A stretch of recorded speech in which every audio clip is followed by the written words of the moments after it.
Capítulo 8. Jesus purifica o imundo. Quando ele desceu do monte, grandes multidões o seguiram. E eis que um leproso, tendo-se aproximado, adorou-o de joelhos e clamou: Senhor, se é da tua vontade, podes purificar-me? Então Jesus, estendendo a mão, tocou-lhe, dizendo: Eu quero, sê limpo. E no mesmo instante ele ficou purificado da lepra. Em seguida, disse-lhe Jesus: Veja que não digas isto a ninguém, mas segue, mostra teu corpo ao sacerdote e faze a oferta que Moisés ordenou, para que sirva de testemunho. Entrando Jesus em Cafarnaum, dirigiu-se a ele um centurião, suplicando: Senhor, meu servo está em casa paralítico e sofrendo horrível tormento. Então Jesus lhe disse: Eu irei curá-lo. Ao que respondeu o centurião: Senhor, não sou digno de receber-te sob o meu teto, mas dize apenas uma palavra e meu servo será curado. Porque eu também sou homem debaixo de autoridade e tenho soldados às minhas ordens. Digo a um: vai, e ele vai, e a outro: vem, e ele vem. Ordeno a meu servo: faze isto, e ele faz.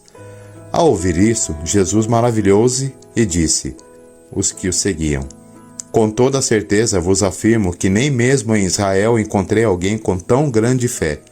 Digo-vos que muitos virão do Oriente e do Ocidente e tomarão lugares à mesa com Abraão, Isaque e Jacó no reino dos céus. Entretanto, os herdeiros do reino serão lançados para fora nas trevas, onde haverá choro e ranger de dentes. Então disse Jesus ao centurião: Vai-te, e da maneira como creste, assim te sucederá. E naquela mesma hora o servo foi curado. Tendo Jesus chegado à casa de Pedro, viu a sogra deste acamada, enferma e com febre. Então Jesus tocou a mão dela e a febre a deixou. Em seguida, levantou-se e ela foi passar a servi-lo. No início da noite, trouxeram-lhe muitos endemoniados. E ele, com apenas uma palavra, expulsou os espíritos e curou todos os que estavam doentes. Assim se cumpriu o que fora dito por intermédio do profeta Isaías. Ele tomou sobre si as nossas enfermidades e pessoalmente as levou às nossas doenças.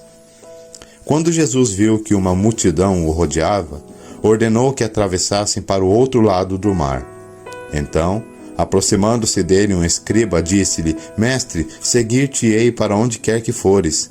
Jesus lhe respondeu: As raposas têm suas tocas e as aves do céu têm seus ninhos, mas o Filho do Homem não tem onde repousar a cabeça. Outro de seu discípulo lhe disse: Senhor, permite-me ir primeiro sepultar meu pai. Ao que Jesus lhe respondeu: Segue-me e deixa que os mortos sepultem os seus próprios mortos. Entrando Jesus num barco, seus discípulos o seguiram. De repente, sobreveio no mar uma violenta tempestade, de tal maneira que as ondas encobriam o barco. Ele, contudo, dormia. Então seus discípulos vieram despertá-lo, clamando: Senhor, salva-nos, vamos todos perecer.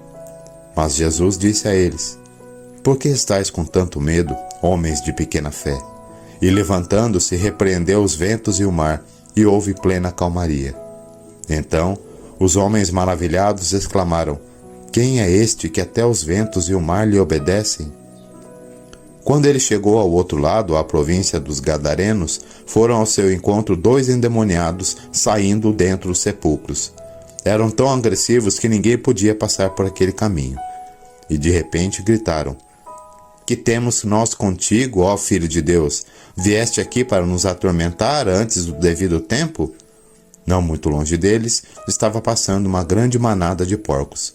Então os demônios imploravam a ele: Se nos expulsas, permite-nos entrar naquela manada de porcos?